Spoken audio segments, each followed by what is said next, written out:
is studying in 5th standard. My school name is Government Higher Primary School, Bikaatihalli. I am telling about Ranganatittu Pakshidhama. Ranganathittu Karnataka ರಾಜ್ಯದ ಮಂಡ್ಯ ಜಿಲ್ಲೆಯಲ್ಲಿದೆ.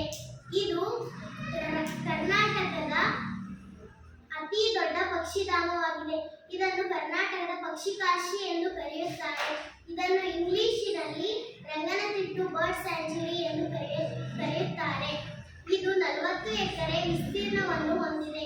ಇಲ್ಲಿಗೆ ಹೇಗೆ ಹೋಗುವುದು ಎನ್ನುವುದಾದರೆ, Ranganathittu ಚರಿತಾರ್ಹ ಪಟ್ಟಣವಾದ ಶ್ರೀರಂಗಪಟ್ಟಣದಿಂದ 3 kilometre ದೂರದಲ್ಲಿ ಹಾಗೂ ಮೈಸೂರಿನಿಂದ 16 ಕಿಲೋಮೀಟರ್ ಉತ್ತರದಲ್ಲಿದೆ. 2011-12ನೇ ಸಾಲಿನಲ್ಲಿ 2.90 ಲಕ್ಷ ಪ್ರವಾಸಿಗರನ್ನು ರಂಗನತಿಟ್ಟು ಪಕ್ಷಿಧಾಮವು ಆಕರ್ಷಿಸಿದೆ. ಇದು ಕರ್ನಾಟಕದ ಪ್ರಥಮ ರಾಮ್ಸರ್ ಜೋಗುತಾಣವಾಗಿದೆ. 2022ರಲ್ಲಿ ಈ ರೀತಿಯಾಗಿ ಘೋಷಿಸಲಾಗಿದೆ. ಇದಕ್ಕೆ ಕಾರಣಕರ್ತರು ಸಲೀಂ ಅಲಿ ಅವರು. ಇವರೇ ರಂಗನತಿಟ್ಟು ಪಕ್ಷಿಧಾಮವಾಗಲು ಕಾರಣಕರ್ತರು. ಈ ಪಕ್ಷಿಧಾಮವು ಕಾವೇರಿ ನದಿಯ 6 ಚಿಕ್ಕ ದ್ವೀಪ ಸಮೂಹಗಳನ್ನೊಳಗೊಂಡಿದೆ. ಸರ್ಕಾರದ ಪರ್ಮಿಷನ್ ಇಲ್ಲದೆ ಹಲವು ವಾಣಿಜ್ಯ ಚಟುವಟಿಕೆಗಳನ್ನು ಈ ಪ್ರದೇಶದಲ್ಲಿ ನಡೆಸಲು ನಿಷೇಧಿಸಿದೆ.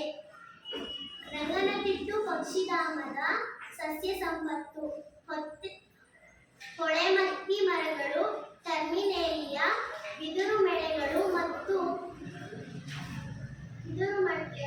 ನೀಲಗಿರಿ ಜಾಲಿಯಂತಹ ಸಸ್ಯಗಳು ಇನ್ನೂ ಮುಂತಾದ ಸಸ್ಯಗಳು ಈ ಅಭಯಧಾಮದಲ್ಲಿ ಬೆಳೆಯುತ್ತವೆ. ಹಕ್ಕಿಗಳು. ಈ ಪಕ್ಷಿಧಾಮದಲ್ಲಿರುವ ಹಕ್ಕಿಗಳು ಹೆಚ್ಚಾಗಿ ಬಣ್ಣದ ಕೊಕ್ಕರೆ, ಶಿಳ್ಳೆಬಾತು, ಚಮಚದ ಕೊಕ್ಕು, ಉದ್ದ ಕೊಕ್ಕಿನ ನೀರುಕಾಗೆ. ಈ ಪಕ್ಷಿಗಳು ನಮಗೆ ತಿಳಿಯದ ವಿಶಿಷ್ಟ ಪಕ್ಷಿಗಳಾಗಿವೆ. ಅಲ್ಲದೆ ಹಾವಕ್ಕಿ, ಬೆಳ್ಳಕ್ಕಿ, ಬಕಪಕ್ಷಿ, ನೀರುಕಾಗೆ ಕೂಡ ಇವೆ. ಪಕ್ಷಿಧಾಮದ ವಿಶೇಷತೆ: ದಿನಪೂರ್ತಿ ಅರಣ್ಯಾಧಿಕಾರಿಗಳ ಮಾರ್ಗದರ್ಶನದಲ್ಲಿ ಈ ದ್ವೀಪಗಳಲ್ಲಿ ದೋಣಿ ಪ್ರವಾಸವನ್ನು ನಡೆಯುತ್ತವೆ. ಸಂದರ್ಶನದ ಅವಧಿ ಬೆಳಗ್ಗೆ 8:30ರಿಂದ ಸಂಜೆ 5:45ರವರೆಗೆ.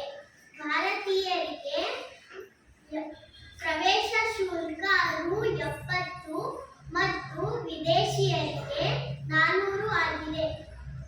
ಬನ್ನಿ, ರಂಗನತಿಟ್ಟು ಪಕ್ಷಿಧಾಮವನ್ನೊಮ್ಮೆ ಸಂದರ್ಶಿಸಿ ಬರೋಣ. Thank you.